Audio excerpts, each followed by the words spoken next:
Tegla. Thank you so much. Thank you so much for joining us. And let's listen to Professor Mangin. And thank you so much for accepting our invitation.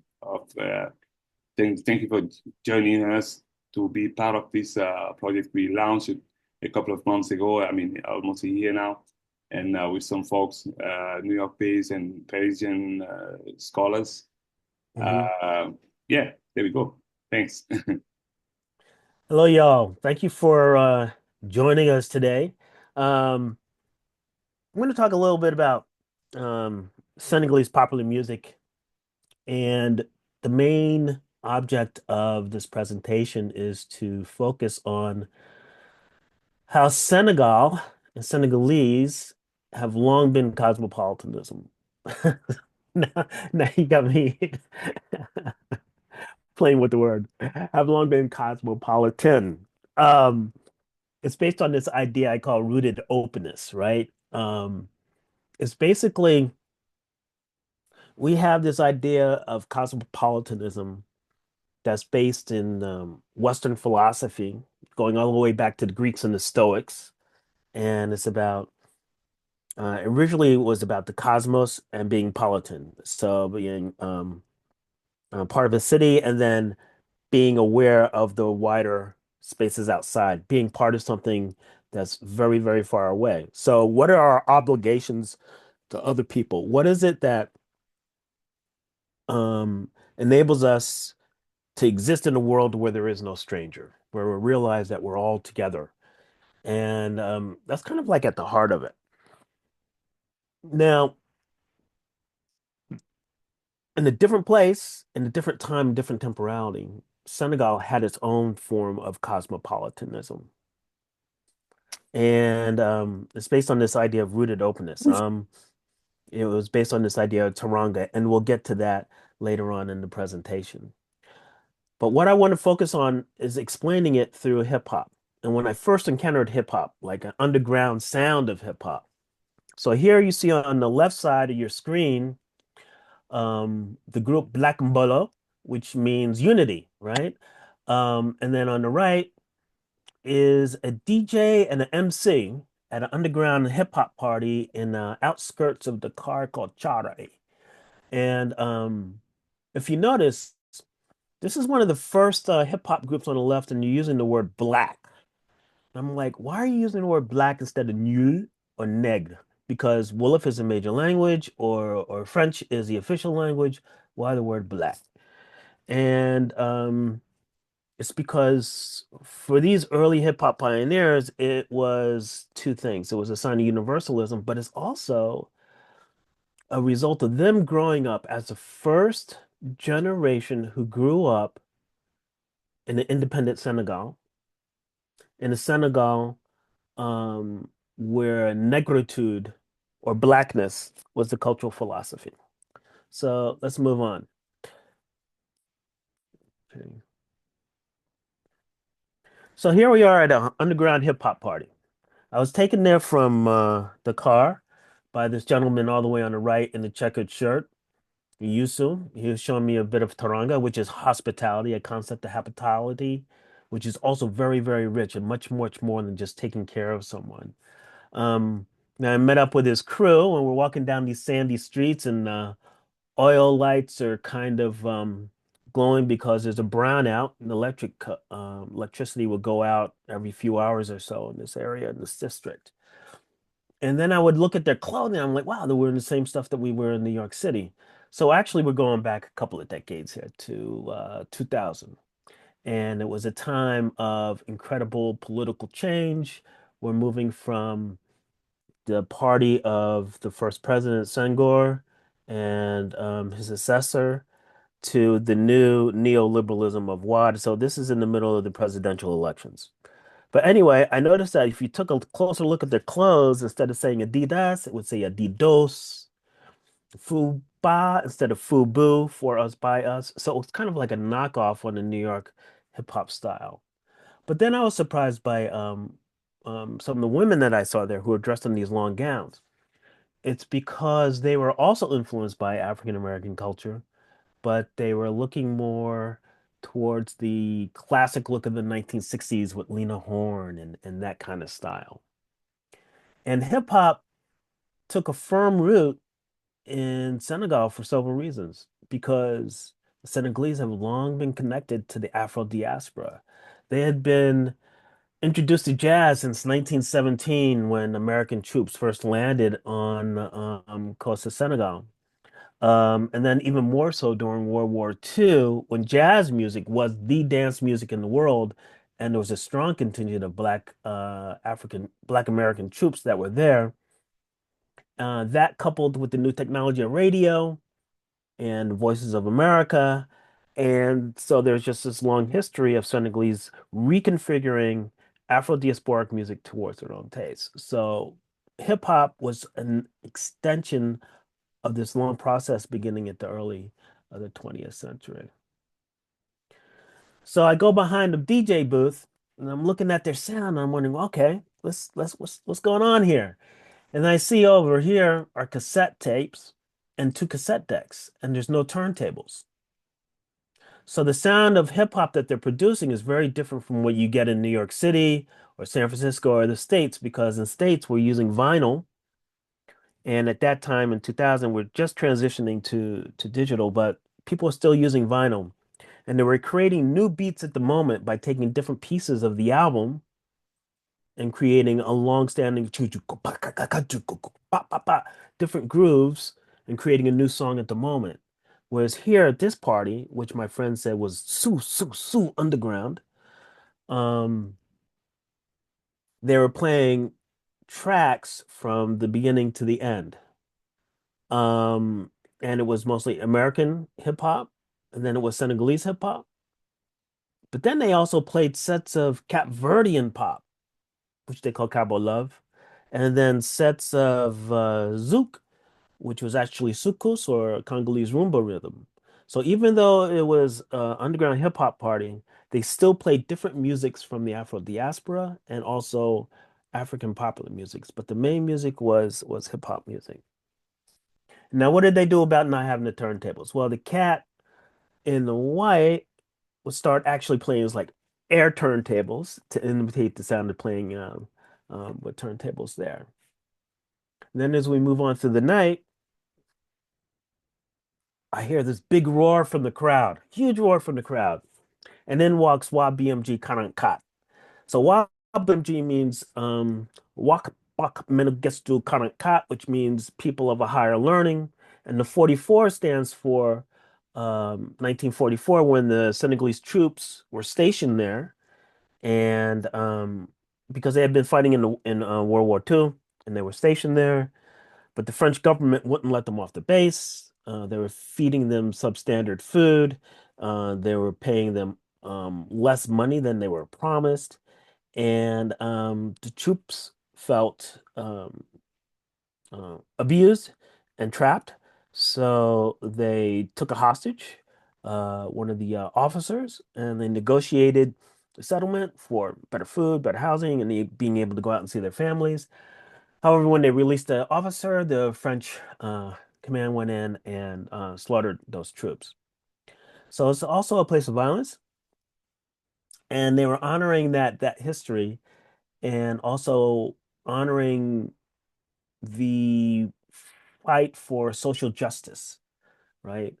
And YBMG Kanankat is like uh, not only speaking about social justice for people in the streets, but also against drugs and how to take care of yourself. They saw themselves as taking over the role of what historically had been the sole domain of the elders and of griots. Because in hip hop, you can do something that you can't do in some of the traditional musics, right? You can be much more direct in your language. Um, and you can be much more aggressive in your language as opposed to using metaphors and references that take that are much more subtle. So how are we thinking about Senegalese cosmopolitanism? So earlier I mentioned this idea called teranga, and that's a Wolof word. So the Wolof is the dominant group. It is sometimes described as an ethnic group, a pan-ethnic group. A lot of people say there's no such thing as the Wolof. Well, actually, there's a Wolof identity. There's a cultural Wolof identity. They are the major group in there because they have long had a strong philosophy of welcoming others and respecting difference and doing it in such a way that it created more unity, right? And teranga is at the heart of it. And it's the concept of hospitality, and it's part of all um, different aspects of society. The ethical engagement with strangers. It's a way of agency, of asserting yourself and your ideas and who you are in the world. But it's an openness to your fellow human beings and requiring respect. It's more than just housing people and giving them food. It's also about asking about their way of life and their ideas and being engaged with it. And when you do it, it's an imaginative engagement with the experience and the ideas of others, as philosopher Anthony Appiah says. So agency is about how human creativity, like music, is an active process of creating worlds instead of reacting passively to global systems. So music is amazing. It's amazing. It's done all over the world. Cultures all over the world do it, but it's not it's not a universal language because it means different things in different places to different people. But it is necessary for humans to do it everywhere in the world. So why is that? And what forms does it take in different places? And the way that you know the world through sound is really important. And that's what we call acoustomology, people's history of knowing the world through sound and listening and engaging with sound. Um, So the way that I grew up hearing music, and the way that I grew up listening to Aretha Franklin, and the way that Senegalese grew up listening to Aretha Franklin is similar in some ways, but in other ways it's different because I didn't grow up with the concept of teranga, and I grew up in a country where there's a mixture of different peoples. We have European American people of European descent, Native descent, Asian Americans, a whole kind of different population, but also a different history of violence that was here than the violence of colonialism. Yet I'm still the product of the transatlantic slave trade, as Senegalese are also part of the product of the Senegalese trade, slave trade, transatlantic slave trade, excuse me. Um, so there are a lot of similarities, but there are a lot of differences. And it's part of what I call a black dissonance. There's a productive dissonance that happens when these two worlds come together. When American hip hop is reconfigured and taken by Senegalese and reconfigured and made into a different way, it's part of this very productive dissonance that comes out of this Black experience that recognizes the differences, but also recognizes the similarities. And when you have dissonance, it doesn't have to be negative. It can be something really beautiful and positive because it creates something new and a new way of expressing oneself. Does that make sense? Um, Now, in this particular sense, with Senegal, we have a top-down cosmopolitanism and a bottom-up cosmopolitanism. The top-down comes from negritude, which is the French word for blackness. And then from the bottom up, it's like teranga, but also an urban wilderness where people from different ethnic groups inside the cities, inside the communes, um, chose Wolof language and some degrees a lot of Wolof culture as their primary way of experiencing city life. So the top down is negritude. It has roots in Paris in the 1930s, um, and it's inspired by the Harlem Renaissance. So people from the four communes, the four major cities in Senegal, um, there were a select elite or French trained Senegalese Africans um, who were able to get an education in Paris. And other French colonies, their colonized subjects were also sent to Paris to become administrators or veterinarians, and then they would go back to the colonies and help be administrators and workers there. But while they're in Paris, They're being influenced by the sounds and the ideas from the Harlem Renaissance, which emphasize the idea of a new Negro.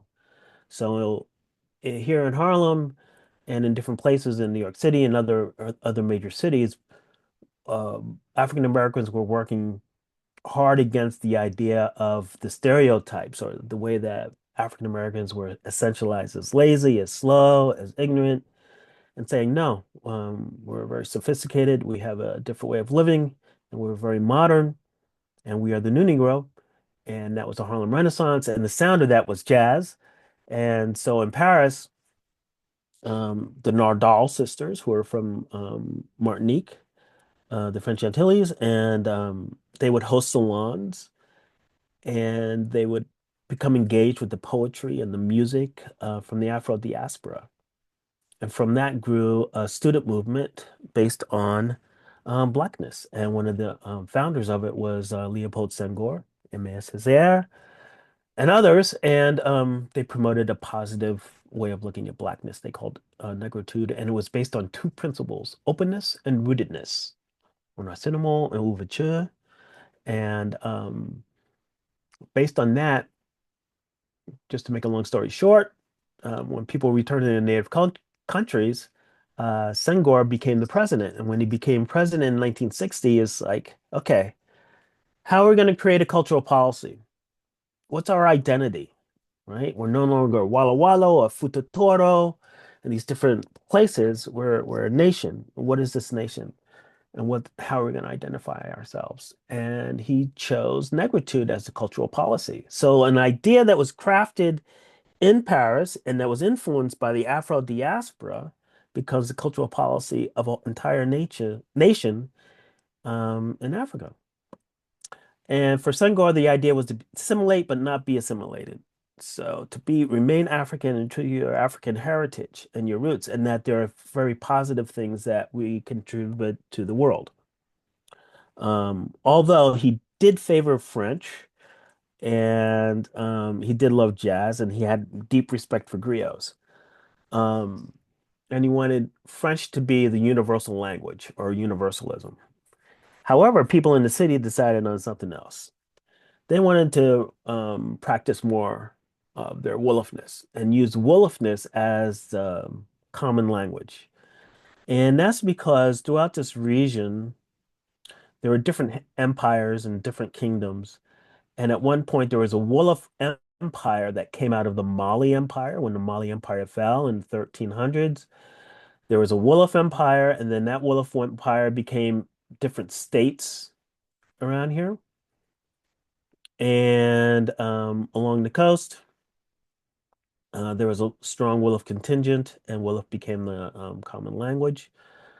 Over here, the people in these different regions of what we call the Greater Senegambia region, um, another legacy of the Mali Empire is the caste system, where you're born into a certain caste. So if your father was a leather worker, you would be a leather worker. Or if your parents were woodworkers, or if your parents were griots or storytellers, um, the oral historians, the people who were the cultural curators of tradition and of values that they would communicate through song and through the spoken word. And each of these different groups, such as the Fulbe called it Gaulo, and the Wolof the Gewel, right? The Mandinka Jelly or Jali, right? And all the common word for all of that would be griot, which was basically French origins. So here I have some examples of the rooted sound that Senegalese draw upon to express their rootedness. On the left here is Abdou Mbouk, a griot who was also part of the famed group Halem, one of the first Senegalese pop groups. And here he is in one of my classes at City College, and he's demonstrating the kora, which is this instrument here and the strings. And let's just give us listen to the sound that's produced. Well, can I turn it up? Let me turn up the sound a little bit. Try it again.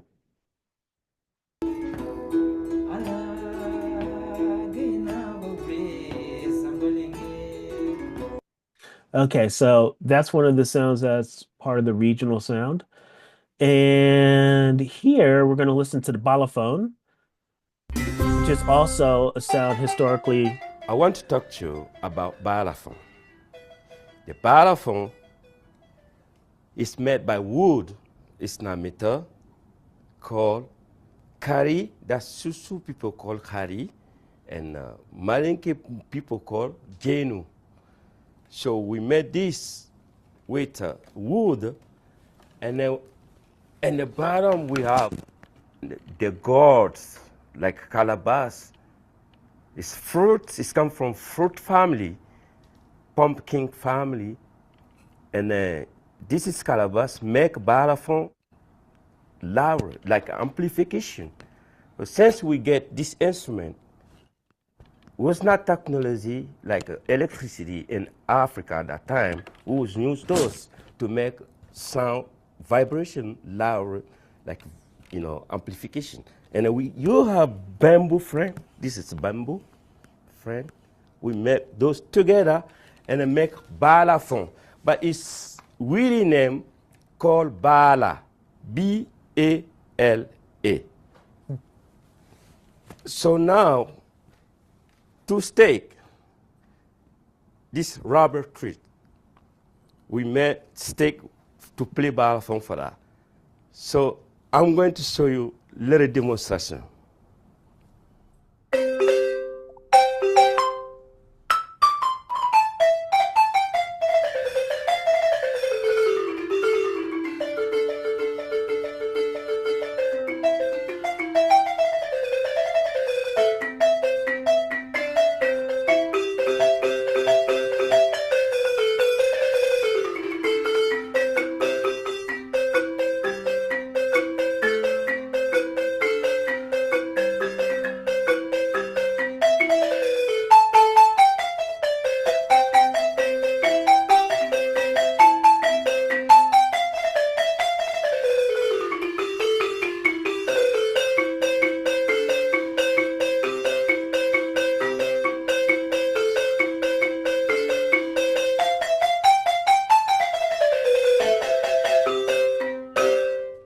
That's overview to play balafon.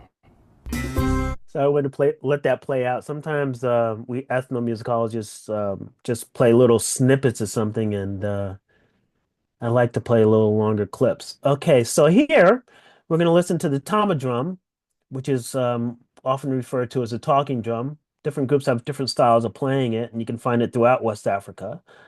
Um, it can imitate speech and imitate phrases. So, the drums were used to communicate things over long distances, not necessarily the tama drum, but the larger, like sabar drums. Um, but in small groups, you can talk about ancestors. You can say, "Hey, there's a snake in the grass," or "Someone's been bitten," things like that. So, without further talking, I'm going to let you hear some of the tama playing. The heads are made out of lizard skin, and you squeeze it underneath. Can you hear it?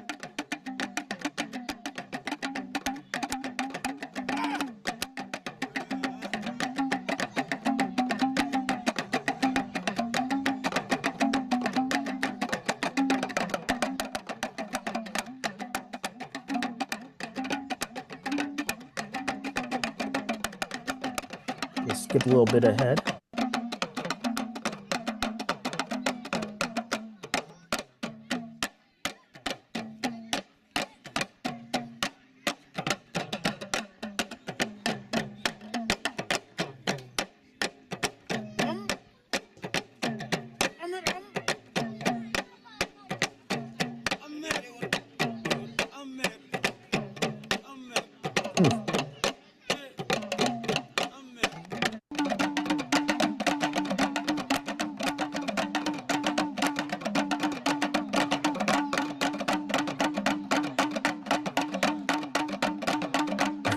Okay, so there we go with the tama drums.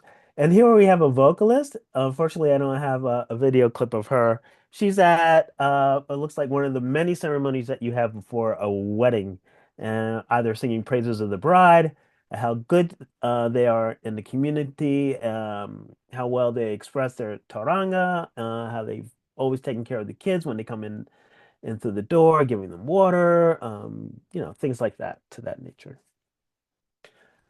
All right, so let's get to one of the first rap groups in Senegal, which is Positive Black Soul. This is Didier Aladi, and he's one of the leaders over here. And just he's wearing this Asian outfit to emphasize that they're bringing a strong message of fighting and fighting for a struggle and social justice. And this is Dougie T, and he is also from Dakar.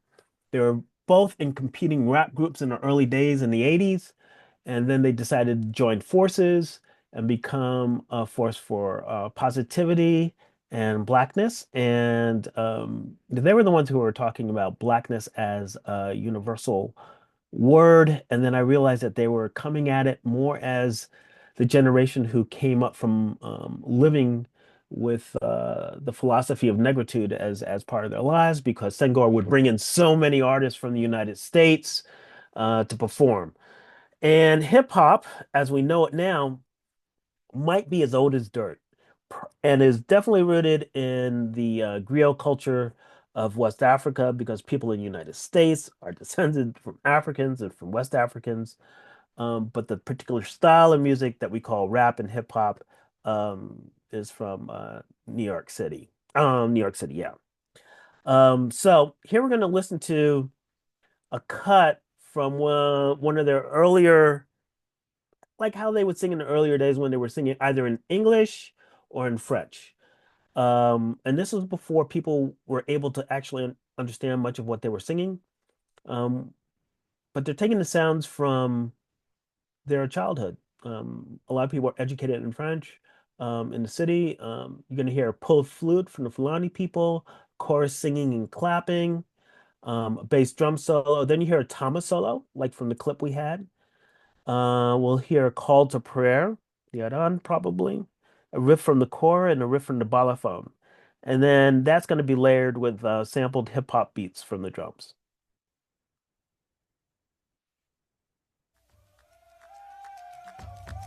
So that's the Fulani flute, the hand clapping.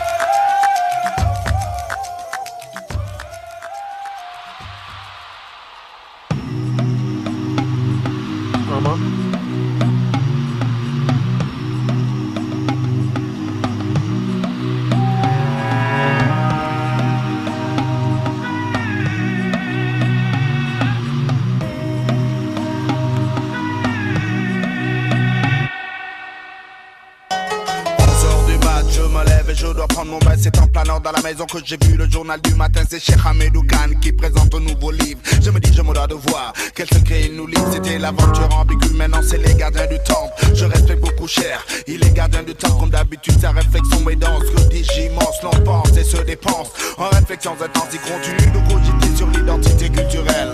Tel est le préalable du roman intemporel. Et quelque part, c'est le retour d'une conscience individuelle face au cosmos, à l'espace universel. Il a démontré l'échec provisoire des élites civiles. So you get the idea there. All right, so a lot of singing there in French. Now let's check out what happens when they're doing the collaboration with Supernatural, who's from the Bronx. He's one of the best freestylers in the country. He was visiting them and working with them for a little bit, so they're going to be praising him. And this is going to have a little more electronic English in it.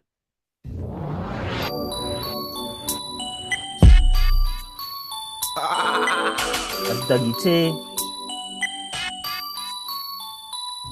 As I blast off of this track, I just come to spread the Nubian mentality that I got in my head. Word, yes, I'm down with the super net. Ginger, that's my man. So yo, this is how we gonna do that. Cause we Nubian, we walk Nubian, talk Nubian, feel Nubian, and still Nubian. We represent a Caribbean, Africans, African Americans, African Caribbeans, all black men and women.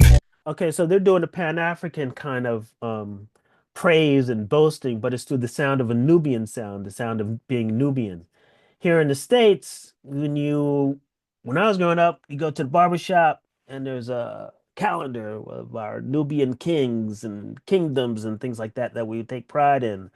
Nubia is like this urtext of blackness and pride of African civilizations. Well, in Senegal, it's the same thing, especially after the pioneering work of Cheikh Anta Diop and the griots, who also described the Wolof and some of the Tukulor actually migrating across the continent towards the upper Senegambian region. And so there's those two different roots that come together, and now these guys are articulating it in that sound. So let me just play a little more. Considered aliens by those people, claiming they're superior and they ain't got no equal. But one thing them I feel know, we used to create medicines and build pyramids a long time ago. Okay, so this track is definitely geared towards an international audience because it's sung in English. Now, a big part of Senegalese hip hop is also another cosmopolitan influence is Islam and Sufism in particular. So 93% of the population is Muslim, and 90% of that are Sufis. And Senegal has the honor of being the country where there was the first Black Sufi brotherhood that was founded by this gentleman here on the left, Sheikh Amadou Bamba. And he had a follower, Ibra Fall, and the followers of Ibra Fall are called the Bifal. The Muridia means to be a disciple of, and it's like you give yourself to your sheikh, and your sheikh will lead you to paradise. He will take you as a cadaver and create someone new. So this is a very strong devotion that people have towards their sheikh. And Sheikh Amadou Bamba, after the fall of most of the traditional aristocracies, Bamba rose in prominence because he had a nonviolent approach, nonviolent jihad for the soul, for how people presented themselves and how they lived their lives. He became a threat to the French because all these warriors from the different kingdoms that had fell started coming to him and started following him. So they were afraid. So they sent him on exile. When they sent him on exile, he was on a boat and he wanted to pray, but they wouldn't allow him to pray. So he took his mat and he threw it out on the ocean and he prayed on the ocean and he got back on the boat. So he spent some time in exile. He came back and then they exiled him again. This time they put him in there in a cave with a lion and he was able to tame the lion. And then he came back again. So the exiles, yes, they did happen. And they actually the French started to negotiate with Bamba because they realized that he had incredible power. He was nonviolent and he was able to create peace. He was a big part of creating peace in the region between the indigenous population and the French government. Because the French government did things like they would take the sons of leaders in different villages and take them and bring them into the four cities, the four communes, and there was one school called the School of Hostages. I kid you not, L'École de l'Otage, and train them. So Sufism plays a major role and it took over in terms of social order and of a belief system in Senegal, and it's a big part of the hip hop scene. Some of the other values to consider, though, is also hip hop is a masculine form of music. In the early days, was very masculine, and the most, I guess, representative of that are the wrestlers, the Senegalese wrestlers, values of determination, courage, and toughness. Uh, Being able to take care of your family and your country, to show bravery during your circumcision, um, and to marry and have your home. But you can't do that if there's a lot of high unemployment. So there are a lot of people in their 20s and 30s during the time that I was doing the study that they were in between.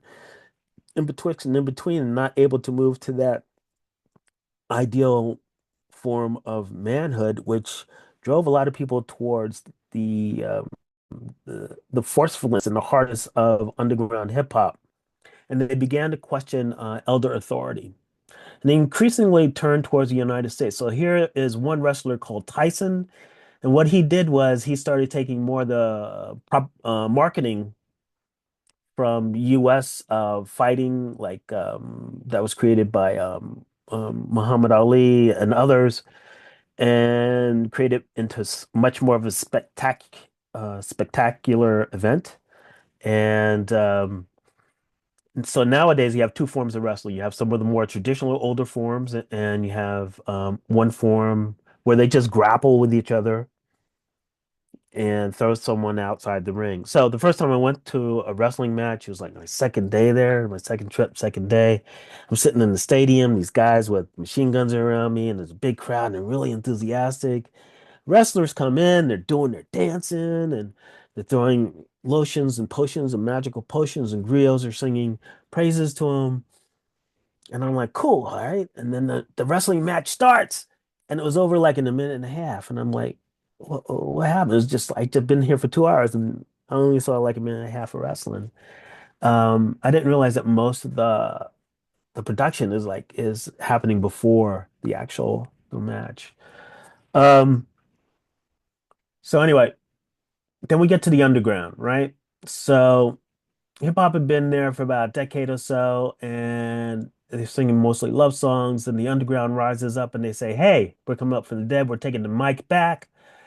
And they start doing hip hop that's like G hardcore, right? And that's where you get YBMG. They're going to represent more of the people, and they're going to start speaking about the social injustices that are happening in the country. There is a compilation album that came out called Politician, a play on dog and a politician who's corrupt, and the money is in his briefcase. There's an angry mob behind, and there's a sheikh here with the marabou behind him, and a heart through the heart of with a knife through the heart of Dakar. And we have money here, and the gold from the southern region of Senegambia is flowing out. So in it, YBMG is criticizing the duplicitous relationship between politicians and some of the behaviors. So the sound here is much more skeletal beats, and you'll hear the artists who are going to be much more aggressive in how they're speaking. And this was very confrontational at the time because that harshness of that sound shocked people, even though there's no cursing in it. Very early, like technology. I'll just play a little bit of it because we're running out of time here.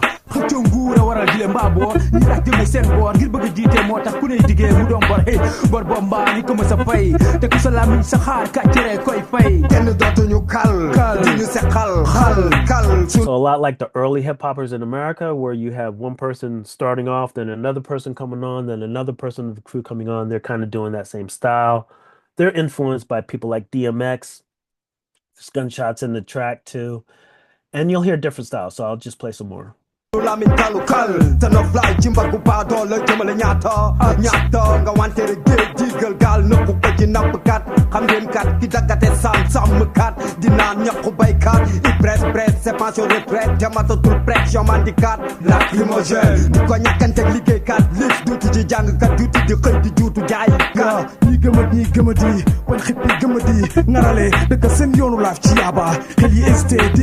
Okay, so I asked them if they felt they were going to get in trouble for criticizing this, and they said no, no, no, no. They had their grigris on and their knives. But one night, one of the a crew of the bodyguards for a particular sheikh tried to throw one of the rappers in the ocean and murder him, but a crowd stopped them from that happening.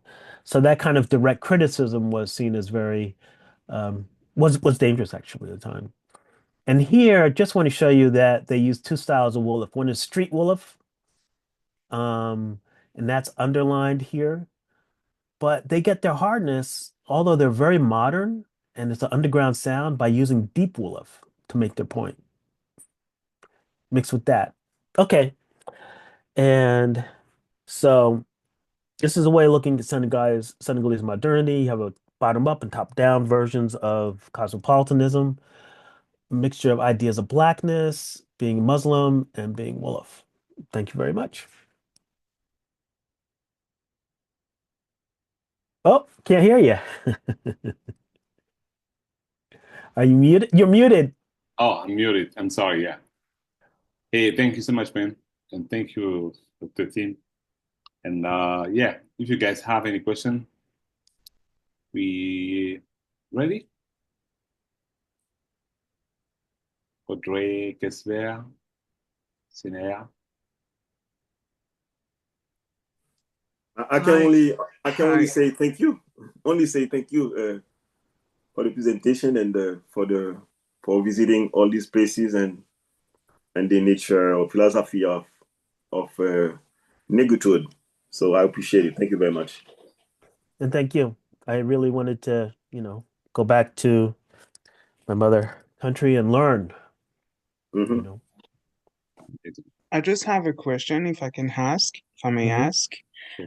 Is I heard at some point they were speaking French, Hmm. and it reminded me of one French band in France that's rapping there in Marseille, south of France. And I was wondering if actually this band is called I Am, and I was wondering if I Am was probably influenced by them or the opposite, because I felt like there's a huge history, of course, with south of France and North Africa, West Africa, and I was wondering because when they were speaking, the beat and also the flow, the way they're rapping was very similar to I Am. So I was just wondering if you have probably in I would say in four, whatever that would probably help to understand if somehow Senegalese rap also influenced French rap because it's really similar in the way they really, I would say, deliver their message and also the flow they're using. You're right. I know when I was there, we saw videos of I Am. They were watching those videos. So I know that the Senegalese were influenced by those videos because French Canal, was it Canal Television? Uh, Back then, it was just before television in Senegal was freed up to get many different stations. And IM was definitely one of the groups that they would listen to, but I don't know about the reverse flow. So that's an excellent question. Excellent question. Yeah, that's interesting because I think in the band itself, you have also, I would say, rappers that directly come from the diaspora. I think one is from Reunion Island, and Mhm. other are from Algeria, something like that. But I was wondering because it's so similar. But I'm happy to hear that because the rap in south of France is very influenced by all the Mediterranean culture, I would say, like Algeria and also Tunisia, Morocco, Africa, the West African also. So it was really interesting. The other question I had was also about how they were delivering their own message without having fear, because it really reminded me of early rap in the USA itself. Because when you start, I would say, a movement, at first is most of the time to contest things that are actually happening. But here Hmm. in Senegal, I think it's how did they do that? Like you said yourself, like they weren't kind of, if I remember well, they weren't really afraid that their message will be heard. But in the end, it had consequences for one of them. So I wonder how they write this rap, how they do their lyrics, all that to understand what was their motivation, but also how they will use it as human, the fear or the emotion behind all of it when you deliver your rap without being afraid of, okay, it's gonna have consequences. How do I do that? Mm, mm. There were, I know that after the track came out, I was a little concerned. They, the performances I went to were mostly in the Charoy and some of the deeper parts of areas where some of the police didn't go. and they were well respected in those areas. And when they went outside to different cities, sometimes they would have a performance scheduled and it would be canceled, or the electricity didn't work, and their tracks were not played all the time on the radio. So there was that kind of resistance to having it performed. Um, their bravery, I don't know what they were just. I think they were just really trying to represent the people of their neighborhood really well, and they felt secure in that. Uh, that's a that's a really good question. Uh, I remember them always traveling together, but it wasn't like I was it's so strange. Okay, so I'm from the Bronx. So there's Hmm. there's a lot of violence in the Bronx, and you can feel it when it's happening, and you know where neighborhoods are going to and not. Um and even though I knew that they had done something that was seen as very dangerous, I didn't feel that same sense of imminent danger when I was with them, and I don't know Mm. why.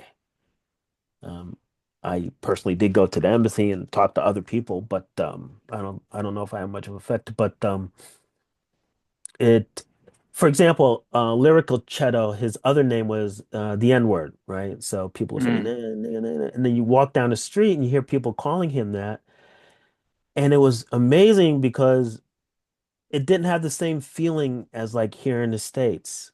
It's just amazing how the people could say that word, but it didn't have so much history and anger and violence Mm. behind it like it here does in the States, because Understand. it meant something Mm. so different. And I could feel, I was like, wow, this is really, really, really strange. Uh, uh, um, it You was say, liberating for me, but you know what I yeah, mean? yeah. Would you say that maybe it's the group effect behind it, the psychology behind it's maybe like when it comes to rap, I know for a fact it comes from community. And when it Hmm. comes to community, it comes from unity. Hmm. And when you are around your people and you talk, and that's exactly what you saw with James Brown himself when he was Hmm. like talking for his community. I Hmm. think the huge effect probably that you saw in Senegal too is just the group effect. Like it's the community behind the rapper. So the message is stronger than if you are just alone by yourself trying to, it's like Hmm. going in a war without having the exact tools. So I think maybe psychologically speaking, it's the fact you have your community behind you and also because people feel deeply your message. And when it comes to rap in America, it was the same context. But before rap and hip hop, I think we saw that through, um, I would say, James Brown, who started to do that because we Hmm. know his history too. So his story too. So I was wondering because when I was listening to you, I was like, okay, it's happening the same way it was in America, even if we can say, okay, they were influenced by France, Hmm. also by America, but it's like what's going on there? It's something that you Americans already saw because Hmm. you've been through that. And maybe it's an echo or a cycle that whenever it comes to a very popular genre, especially with rap, which is it's something very deep for me. It's really I like hip hop and rap music is really important for me because I feel when it comes to talk about politics, when it comes to talk about human, rap Hmm. best too. Hmm. Whatever people will say, it's always through rap that the people can talk, especially when it comes to our community. But when I heard you and your message, and I was like, okay, maybe Senegal is going through that, and obviously, it's really similar to what happened in America when you see that religions start to come with it, politics start to come with it, but Hmm. also the people. Every time when it comes to just the community, but the people in itself, it will go through that. So it was really interesting to listen to you. And Hmm. I felt like it's really similar to what you can see in south of France, or because rap music is different in France. Like when you go to Paris, it's not the Hmm. same as Marseille or my city, Lyon. So it was really interesting. So thank you very much. I'm sorry I didn't put my camera, I didn't see that, but it Hmm. was very amazing. Thank you very much. Thank you. Thank you. I think you're right about a lot of things, especially the community. And when you were talking about that, there was one thing that one of the rappers did tell me though. He said that when some of the guys who are walking around, not necessarily rappers, but some of the guys who are walking around talking like wearing a lot of American clothes and talking really uh, cursing, I guess, cursing more, being very hyper masculine.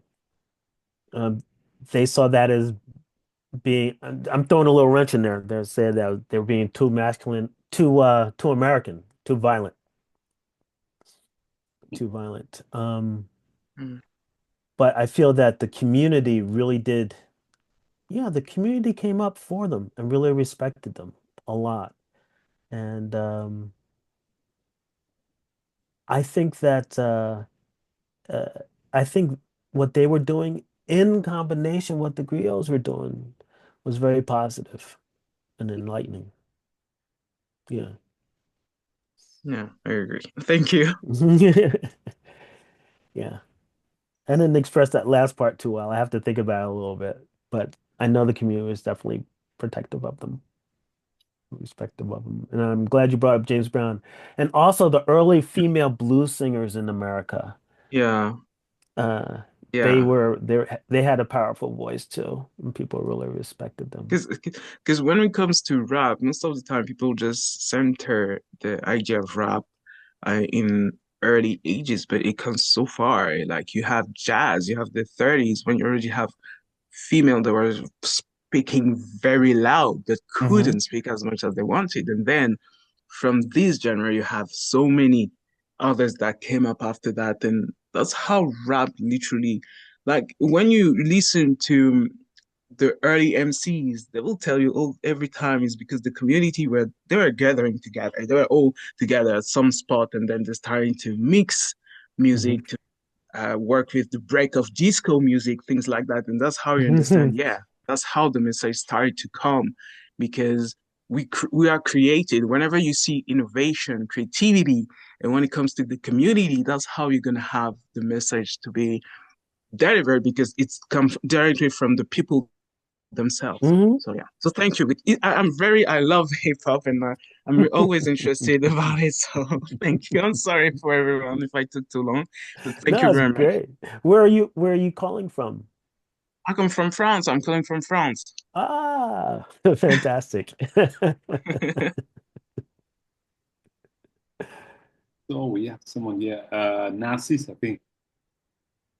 Yes, Tina. Are you Hello. listening to, are you listening to me, please? Yes. Okay. So first of all, I would like to say that maybe my English is not the best one, even if I can listen very well. It was not easy for me because my network was disturbing, but I listened, I think, more than the half of your presentation. Is very, very interesting. When I look the conclusion that you have, I would like to ask a question, maybe a comment that I know, and if you have a comment, you can do about it.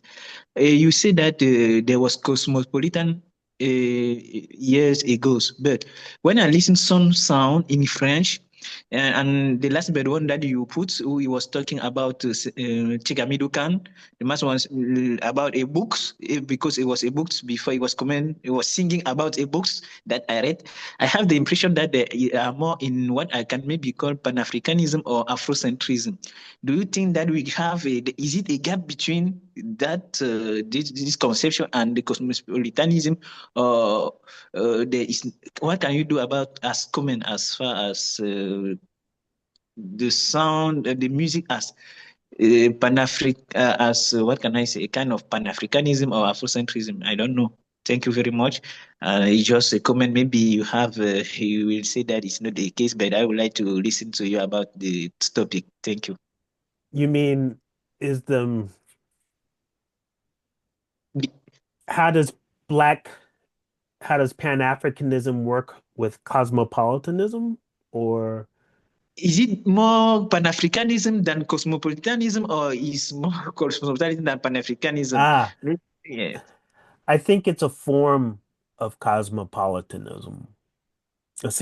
It's a specific form of cosmopolitanism because the Black experience is unique. You know, there's a lot of difference within being Black in different places, but we are united as the Pan-Africanists have worked on it, you know, since the early 19 teens when Blaise Jang was first over in Paris for the first Pan-African conference, I think it was in the 19 teens sometime. And this Yes. idea of trying to form a international black internationalism is a cosmopolitan formation. Now, some people like Achille Mbembe will Yes. say race is not part of Afropolitanism. That and because there are people of different colors within Africa, right?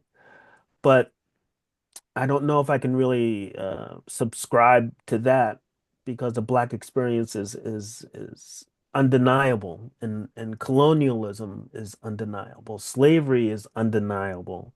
The idea and construction of race is undeniable. It's part of our existence. One of the difficult things for me when I first came to Senegal was trying to understand why are they always talking about Black? Everyone here is Black. There's no problem here. And then I was like, oh, duh. Yeah, there's this idea of negritude, and there's different ways that people are being Black in the world. Initially I was very limited in how I thought about it. And when I went to Senegal, it opened up my eyes to seeing how it is more cosmopolitan. So you see what I'm saying? So you have the bigger idea of cosmopolitanism, and then Yes. there's blackness that's part of it, you know, and there's Sufism that's part of it. Yeah. Yes, thank you very much. If I can add something, maybe I understood now that you use a concept that I didn't use before, Afropolitanism. I think this concept for me is more adequate to explain that cosmopolitanism. So thank you very much. It was Hmm. just a comment because when I listen to sound, I say I saw more Afrocentrism or Pan-Africanism in the sound that cosmopolitanism. But thank you very much for your explanation. Hmm. Yes. Sure. It's okay for me. Thank you. Good. Any question? I have, yeah, maybe someone. Yeah, I was going to ask you about the role of women in Senegalese in the hip hop. Hmm. What do you think? I mean, what? Women are much more active in hip hop in Senegal these days. Back then, women were much more active in mbalax, the more popular music, because that was closer to the Sabar events, which are mostly women events. They saw hip hop back then. They saw hip hop as more male focused. Today, that's not the case. And even then, there are more women becoming more and more and more involved in hip hop. I think that's because maybe some of the students who are traveling abroad and experiencing hip hop in the United States and in France and in Italy, and they would come back home.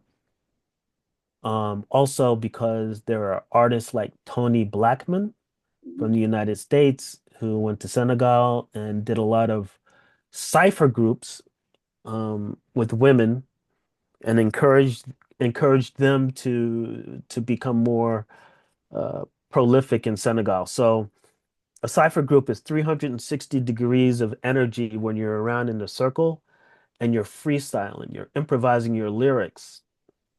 And you have a beat and then you talk about things, anything. You talk about what you have for breakfast that morning, what's going on in the home,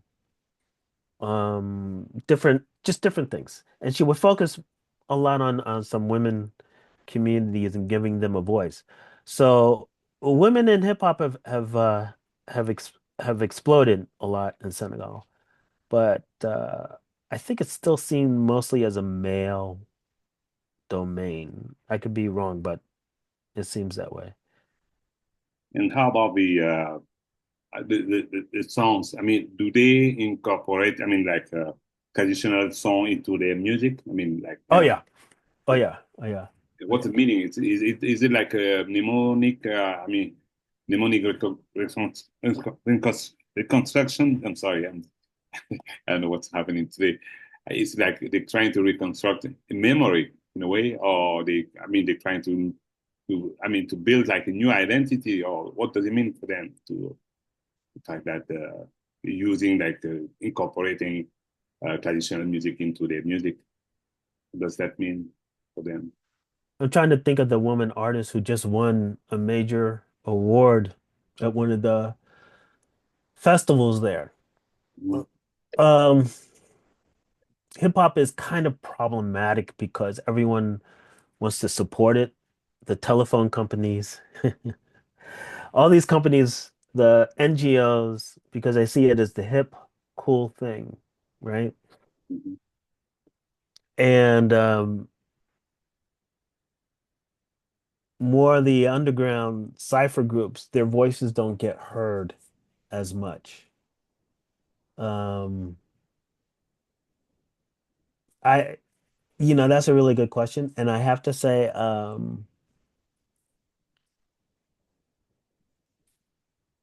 I can't really address it the way I should be able to about the content and what they're talking about.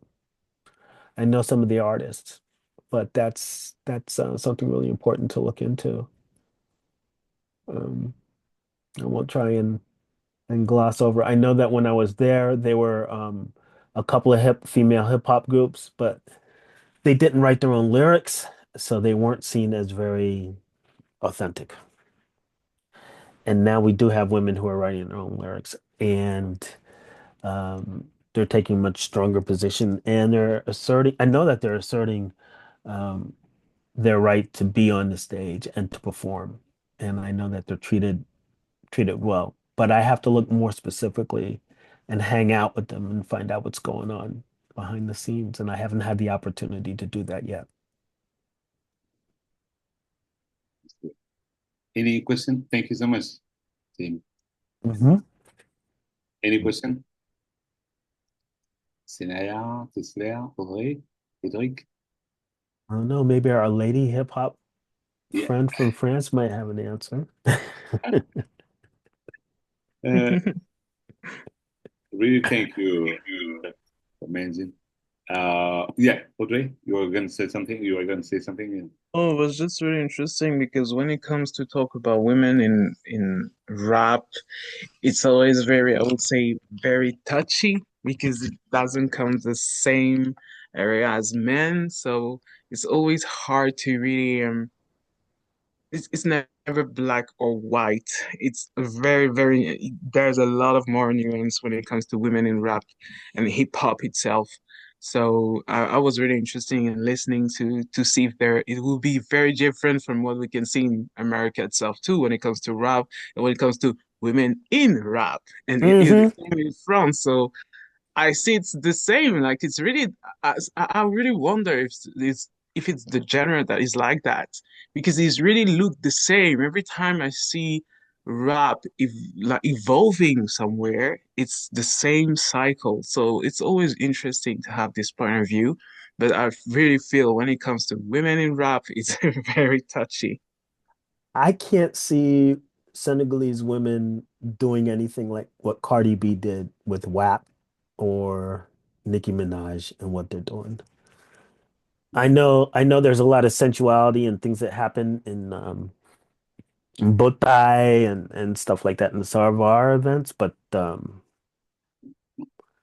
don't know if I don't know if there would ever be videos soon. Do you know what I'm talking about? Yeah, Yeah, guess yeah. I don't know if that would ever make it to television or anything like that. I don't think so. But I think you will have genre. Like right now, we have one of genre that comes from Dominica first, and it Hmm. started to evolve in Guadeloupe and Martinique. It's called Chata, and Hmm. Chata is evolving actually in Africa. And Chata it really comes from Caribbean roots. And it's Hmm. very interesting to see when you see a video of Shada in Guadeloupe or Martinique, and you see it slowly developing in Africa, but more in diaspora, the African diaspora in France. Mm-hmm. So we can imagine that it could happen, but not now, Mm-hmm. but because mentality are evolving somehow, but also because, and I'm not gonna lie about this, it's all about money because it works. So I think in the future, there's a good chance it's gonna happen because it helps to earn money. So I will never be, put a standard and be like, no, it won't happen because obviously the culture, the environment. But now when I see things the way they are evolving, there are good chances. I think, but it's just my opinion. But I think it happened, but not now. But it Mm-hmm. will surely because you also have the social media, things are more and more exposed. So that's something we need to think about also because it's always have a psychological impact on population and the culture itself. So I would Mm-hmm. say that's something we should put somewhere, but not be surprised if it happens Mm-hmm. one day. Yeah. Now people are cursing too, so that didn't happen before. Yeah, exactly. And I think when they're dancing now, they're dancing, pretty close and rubbing Yeah. against it. That didn't happen before. So that's Mm, that's changed. Um, so yeah, so there's changes afoot. So it'll be interesting. mm. Hmm. Yes. Thank you so much. Thank you so much, Dr. Mangin. All right, Gino. Yeah, that's Thank you so much for inviting me, and thank you all for coming today. I really appreciate this audience. This is wonderful. thanks a lot. I think Edric had a question here from Haiti. Yes, yes. So I came a little bit. I didn't see much of the presentation, but I think I could ask a question about the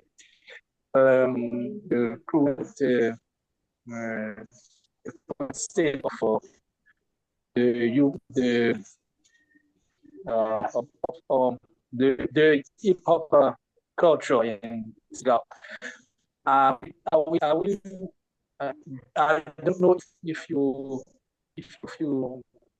talked about that earlier, but I was wondering if you can if there is a will for the artist to go use a traditional rhythm to make hip hops because in Haiti it's some kind it was an idea but not it's not a dominant idea it's just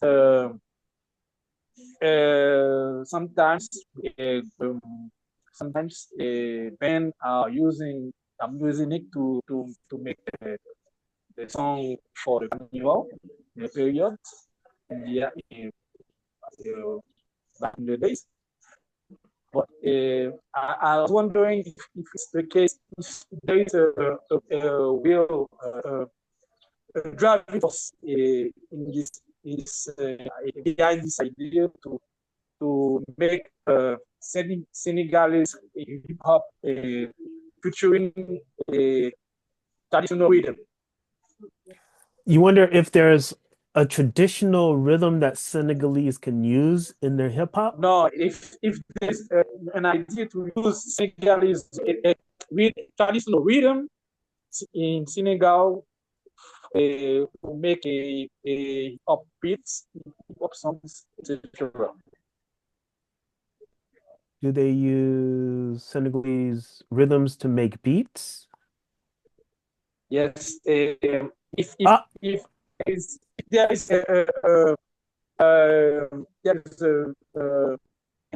idea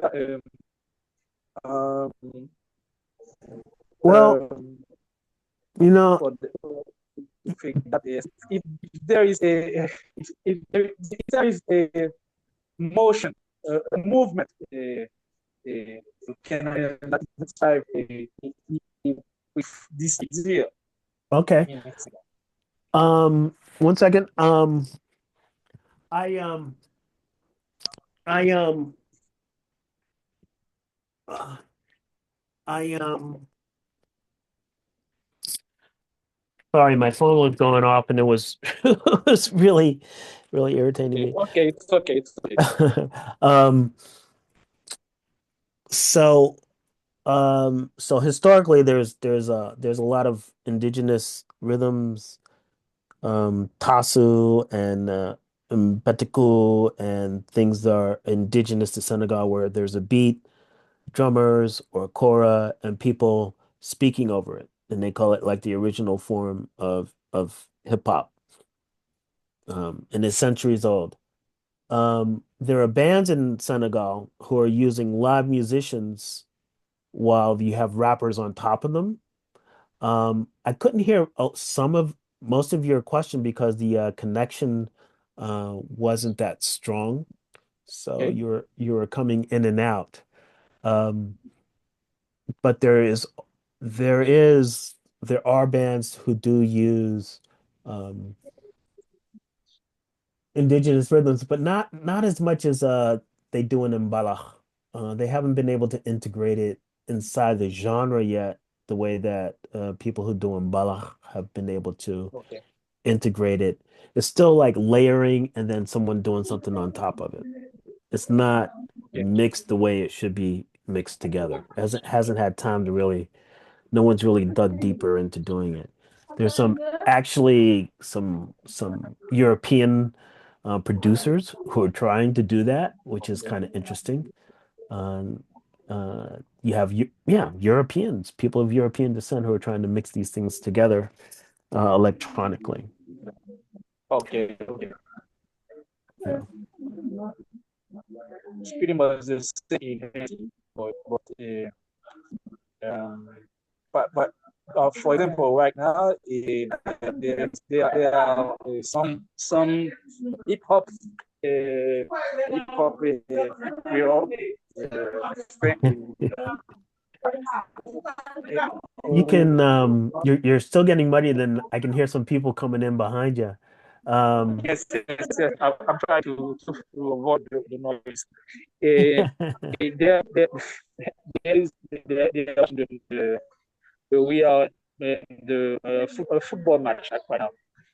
There is actually now some uh, hip hop singer, hip hop, or some rapper who are using compa beat. Compa is a popular genre in oh Haiti. yeah, yeah, yeah, yeah. Using Yeah, yeah. yeah. There's rappers who from the first day they were using Mbala. Black and Bolo, they were called the Mbala rap. Okay, okay, So they were using Mbala to do rap on top of that. okay. So as I think about it, yeah, it's always been there from the beginning. And though some people say griots are not rappers, rappers are not griots, there are griots who are Yes. rapping, Okay. you know. So rap is a genre that allows different people to do different things in it. But I don't know if you could have rappers doing griot stuff. Um, so that's like the biggest difference. And I should try and make a list of like the indigenous music sounds and how they've evolved over time because it's been 20 years, 30 years, right? 30 years almost. 30 years is a long time. Long time, right? Yo, Definitely. yeah, yeah. Thanks again. Thank you, guys. Okay.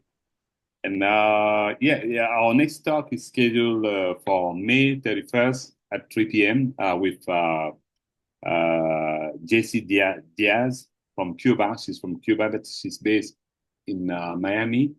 And she'll be talking about it's like a tribute to Cuban music. She'll be talking about the music of Celia Cruz. Ooh, okay. Very interesting. She's also she's a musicologist. and she's a great composer, singer, just fantastic. And I'm looking forward to, listening. We're all looking forward to listening to her. And I really thank you so much, everybody here, and hope hope to see you soon. Thank you so And much. I thank you all for being here, and I thank you for your questions. They were really great. I love this audience, man. This is, yeah, it's great. Thanks for mentioning my friend Tony Blackman. She's always in Senegal, actually. Always. I think she'll join us another time, hopefully. Okay. Soon. Thanks. Have a good All one. right. Bye. Bye-bye. Okay. Bye-bye.